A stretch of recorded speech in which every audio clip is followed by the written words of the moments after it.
I hate to say this, but there's no such thing as the force of gravity. What? I wish I didn't know that. Sorry, say that again, Marcus. There's no such thing as the force of gravity. Well, explain that.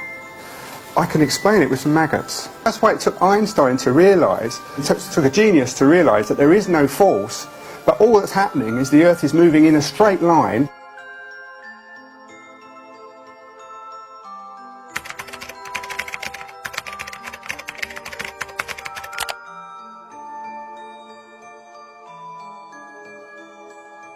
Disclaimer dulu sebelum kita bahas tentang gravitasi ini, saya akan menyampaikan sudut pandang dari para ilmuwan dan peneliti, atau bukan dari pendapat saya pribadi. Mari kita mulai. Pertama kita bahas tentang gravitasinya itu sendiri. Gravitasi ditemukan Isaac Newton di tahun 1687 saat dia kejatuhan buah apel. Adapun fungsi gravitasi dalam bumi bola itu adalah untuk menjaga sesuatu agar tetap di tempatnya. Jadi kita tidak jatuh meskipun posisi kepala kita di bawah dan kaki kita di atas karena adanya gaya tarik gravitasi. Selain itu kita dan air laut tidak terlempar meskipun bumi berputar dengan kecepatan sekitar 1670 km per jam.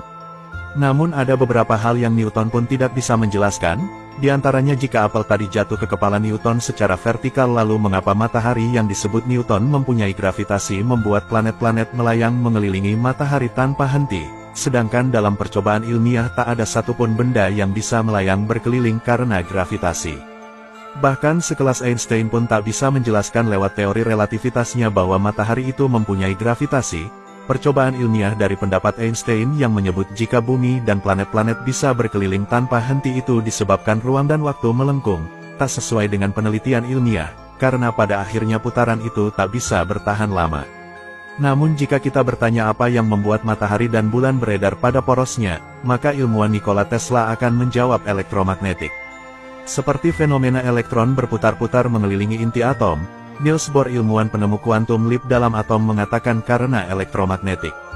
Menurut Nikola Tesla bumi adalah pusat alam semesta yang memiliki energi dahsyat termasuk menggerakkan matahari, bulan dan bintang-bintang. Tesla juga mengatakan bahwa matahari dan bulan digerakkan secara wireless oleh medan elektromagnetik. Kemudian mengenai kenapa paku besi bisa tenggelam dalam air sedangkan benda ringan kok bisa terapung dalam air, padahal jika ada gaya tarik gravitasi pasti benda ringan juga akan ikut tenggelam. Apapun alasannya entah karena bahan dari benda ringan itu sendiri atau massa jenis benda itu kecil, jika di bumi ini ada gaya tarik seringan apapun benda pasti akan tertarik ke bawah. Untuk hal ini fisikawan Archimedes akan memberikan jawaban yang berbeda dari Newton yaitu karena berat jenis.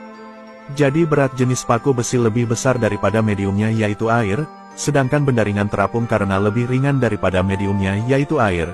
Makanya semakin berat benda yang terjatuh, maka akan semakin keras pula hantamannya karena berat jenis benda itu sendiri. Lalu mengapa gravitasi bisa menahan air laut yang sangat luas menjadi tidak tumpah sedangkan bumi berputar?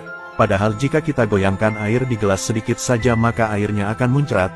Selain itu kenapa balon gas yang sangat ringan bisa terbang dan tak mampu ditarik oleh gaya gravitasi? Untuk kali ini mungkin Newton akan menjawab anti-gravitasi, sedangkan Archimedes masih akan tetap menjawab dengan hal yang sama yaitu berat jenis. Jadi balon helium bisa terbang karena berat jenisnya lebih kecil daripada mediumnya yaitu udara, sesimpel itu saja. Selain itu banyak orang tidak tahu dalam situs NCSE dicatat jika gravitasi yang mulai diajarkan pada dunia di abad ke-16 itu hanyalah sebuah teori bukan fakta. Dari paparan yang disampaikan para ilmuwan tadi, mana yang lebih masuk di akal menurut kalian? Apakah gravitasi itu ada atau tidak?